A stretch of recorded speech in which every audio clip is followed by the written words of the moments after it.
Today's devotions are from Ecclesiastes. Now, this is not a book that always lends itself to peace and joy, but rather sees the plight of all people as everything from tedious and difficult to frivolous, vain, wasted, and yes, even sometimes happy.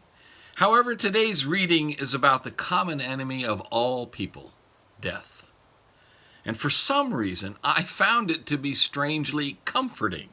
Now, before I read this, I think I found it comforting because we know that Jesus has overcome death and brings us to new life in himself beyond the grave and Sheol. When you hear this with that in mind, it gives a sense of relief and freedom even.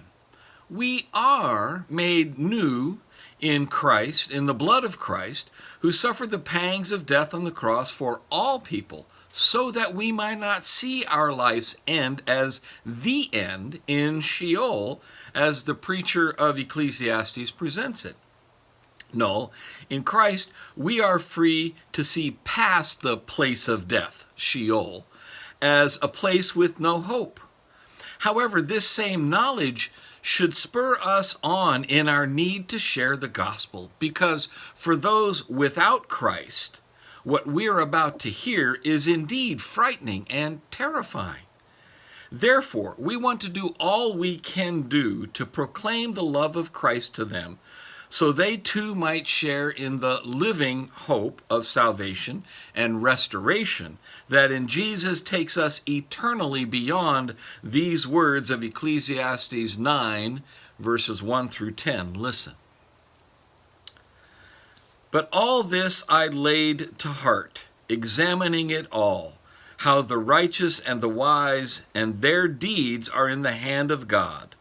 Whether it is love or hate, man does not know. Both are before him.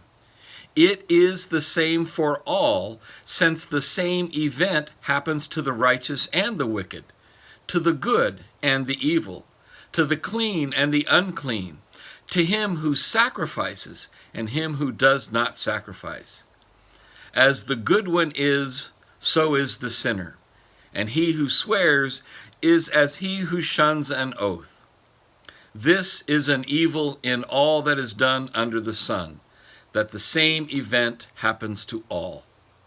Also, the hearts of the children of man are full of envy, and madness is in their hearts while they live, and after that they go to the dead. But he who is joined with all the living has hope, for a living dog is better than a dead lion. For the living know that they will die, but the dead know nothing, and they have no more reward, for the memory of them is forgotten. Their love and their hate and their envy have already perished, and forever they have no more share in all that is done under the sun. Go, eat your bread with joy, and drink your wine with a merry heart, for God has already approved what you do. Let your garments be always white. Let not oil be lacking on your head. Enjoy life with the wife whom you love, all the days of your vain life that he has given you under the sun, because that is your portion in life, and in your toil at which you toil under the sun. Whatever your hand finds to do, do it with your might, for there is no work or thought or knowledge or wisdom in Sheol to which you are going. So says the preacher King Solomon.